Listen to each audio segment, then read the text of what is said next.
بسم الله الرحمن الرحيم قل يا أيها الكافرون. Listen up, Mr. Kafir. Like that. Very simple. قل يا أيها الكافرون. لا أعبد ما تعبدون. I do not worship what you worship, and you do not worship what I worship, and I will never ever worship what you worship.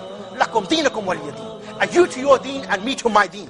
Meaning no integration, no multiculturalism, no diversity, no tolerance. I got my own deen, you got your own deen. You got your democracy, we got our own sharia. You got your own free mixing, we got our own nikah. You got your own homosexuality, we got our own social system. We got our marriage, we got our own deen. You got your own cheating within the marketplace, your own credit cards. We got our own economic system. We got our own foreign policy. We got our own deen. What did the Quraysh, they respond with it? They said, these people are completely crazy. These people become those strangers, those ghuraba. And this is exactly what the hadith of Rasulullah sallallahu alaihi wasallam informed us about then and our reality today. He said, Bada Islamu Gariban, wa sayudu Gariban, kama bada fatuba lil ghuraba. That Islam come as something strange, not something which integrated. Islam has come as something strange, and it will go back as something strange. So tuba lil ghuraba. Tuba, the tree in the Jannah for those who are the ghuraba. The Sahaba, they asked him, Man hum ya ghuraba? Who are those ghuraba? Rasulullah sallallahu alaihi wasallam, he said, An-nuza' min al-qaba'il. They are ghuraba, they are those people who withdraw themselves. Withdraw themselves, An-nuza' has two meanings. Those people who completely withdraw themselves from their own tribes, from their families, from the customs, from the traditions of their own people. And secondly, those people who leave their countries for the sake of Allah to make His word the most high. Abdullah ibn Amr, he reported, he asked, he said, when we were with sallallahu alaihi wasallam, and he said, Tuba lil ghuraba, he said, who are they? Who are they? Who here wants to follow the footsteps of Rasulullah? Do you want to follow the footsteps of Rasulullah? Do you want to follow the footsteps of the companions of Rasulullah sallallahu alaihi wasallam? They were the first ghuraba. Rasulullah sallallahu alaihi wasallam, he said, they are the very good people, and they are very few in number compared to the majority. And they are those people who forbid the evil when the people, they start to become corrupted. So those people who withdraw themselves from the corruption, they make bara'ah from the corruption, but they rise up to destroy that corruption and replace it via the haqq. وَقُلْ جَاءَ الْحَقِّ وَدَهَقَ الْبَاطِلِ. The truth it come to smash the falsehood, to smash the batil. That is the deen of Islam. So sallallahu alaihi wasallam, you can understand, he rose up with the sword of Tawheed in his society, with the sword of La ilaha illallah. The Tawheed of not just understanding God the only creator, but God the only commander, God the only legislator, and he carried that in his society. So today, when we find that the sanctity of Allah subhanahu wa ta'ala is being violated, how is it that we remain silent? Somebody come in the middle of the street to steal your own mobile phone. You tell him you're not going to defend it?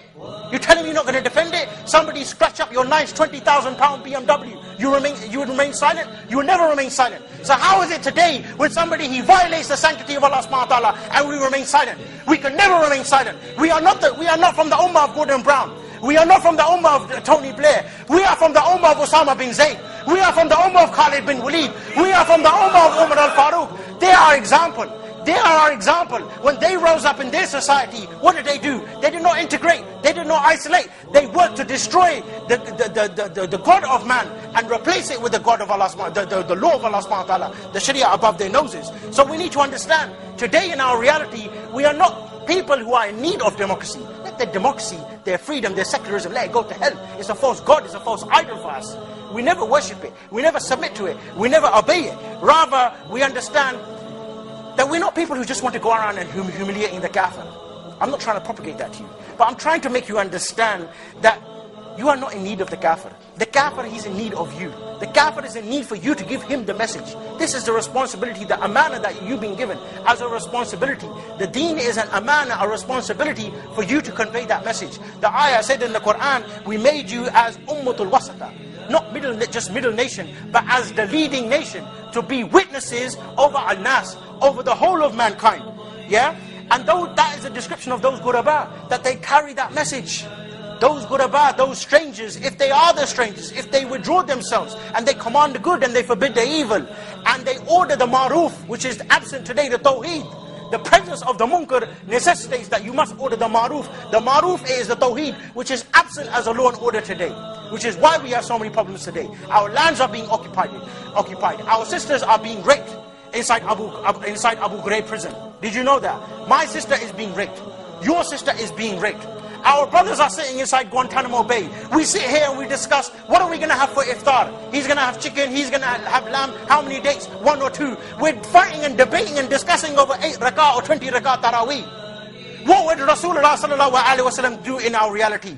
His tarawih, my dear brothers, would be inside the battlefield, my dear brothers. His tarawih, my dear brothers, would be on the horse going all the way to the White House with the raya of Islam. He would understand that the sanctity of Allah subhanahu wa ta'ala is being violated. How is it that we remain silent? Those Ghuraba, my dear brothers, they need to rise up today. Those Ghuraba, they never fear the tyrants. Those Ghuraba, those strangers, they never bow their head to the tyrants. Rather, they remove the head of the tyrants. They remove the head of freedom, the head of democracy, the head of secularism, and they replace it with the law of Almighty. Allah al-Hakam al-Adl, in al-Hukmu illa lillah. That should be our call, my dear brothers, when we understand the book of Quran. The book of Quran, it is the book that shook the world. It shook the world. It shook the Roman Empire, the Persian Empire, the Quraysh. 1400 years ago, my dear brothers, we have a responsibility. Allah gonna ask you, Allah gonna question you on Yawm al-Qiyamah. When you witness all of the munkar present, when you witness all of the fahisha, all of the haram, when you witness some man take my attribute and attribute it to himself, what did you do?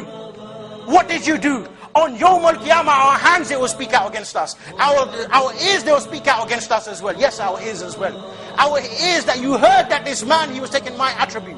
That this man, he was violating my sanctity, yet you did nothing. Your eyes, it saw it. Your limbs, they witnessed it. Everything, it would testify against you. How is it, my dear brothers, that we become so relaxed and become so relaxed in all of this, where we know we've witnessed all of this munkar and we remain silent? My dear brothers and sisters, if there's anything that you go away with today, understand, the book, it shook the world. The Quran, it shook the world. It shook the Quraysh. That book, it needs to shake the world again. But that's not going to happen unless you and me, unless we don't work to make the word of Allah the highest. Meaning the book of Allah, it will shake the world, inshallah, once again. And inshallah, we will work for the sake of Allah. We will sacrifice for the sake of Allah. We will speak for the sake of Allah. And we will make the word of Allah the highest once again. The difference between me and you is faith. The difference between me and you is trying to enjoin the right and forbid the evil. The difference between me and you, I live for the sake of God and you live for the sake of the devil.